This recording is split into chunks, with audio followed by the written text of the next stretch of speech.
Guys, change is a constant, but there's also opportunity in that change. And the real estate market is always changing. So let's do our real estate market update in a couple minutes or less. All right, let's go. So let's look at this in terms of the way that NAR says that we're going to have about 4.7 million transactions this year. And as record shows, through half of the year, we're on track for that.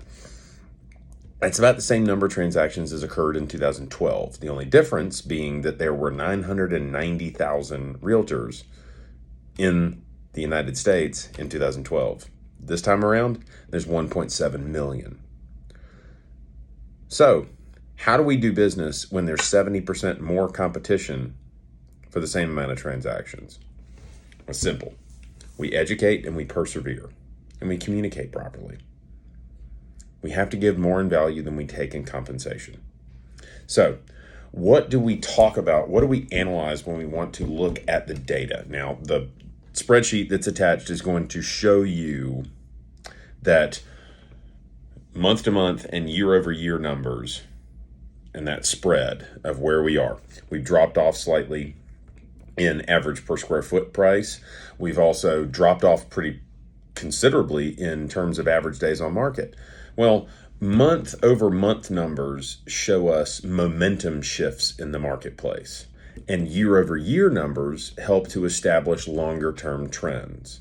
So let's take into account the fact that the median days on market plus the pending listing count dropping by less of a percentage, the median days on market falling, and the pending listing count going slightly up means that buyer demand is increasing, but yet inventory is not staying relative to that. So what does that mean? Well, now we have to have better conversations with our clients to help them understand that it might not be worth waiting for that unicorn house.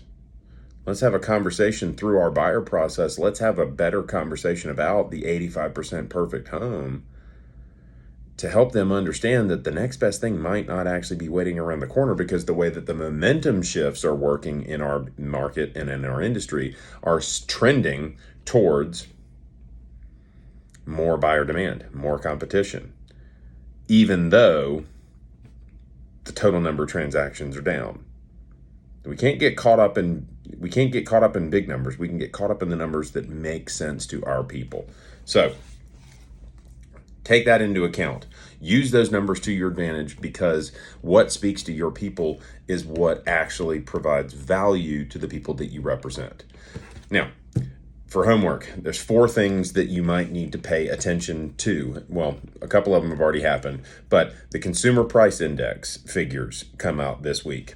The Federal Reserve has already had their meeting on Wednesday this week. Retail sales figures for large corporations are out now. Mortgage rates, also today, pretty good idea. Let's take a peek at all 4 of those things: the Consumer Price Index, the Federal Reserve meeting and the results of that, retail sales figures, and mortgage rates. That's going to give us a pretty good indicator of how the momentum month over month figures are going to shake out right now and moving forward, both for our buyers and for our sellers. But also, too, it's going to help us have better talking points to be able to go educate and communicate with our buyers, so we persevere and we grow through this period of change, not just go through this period of change. Y'all be awesome. Take care.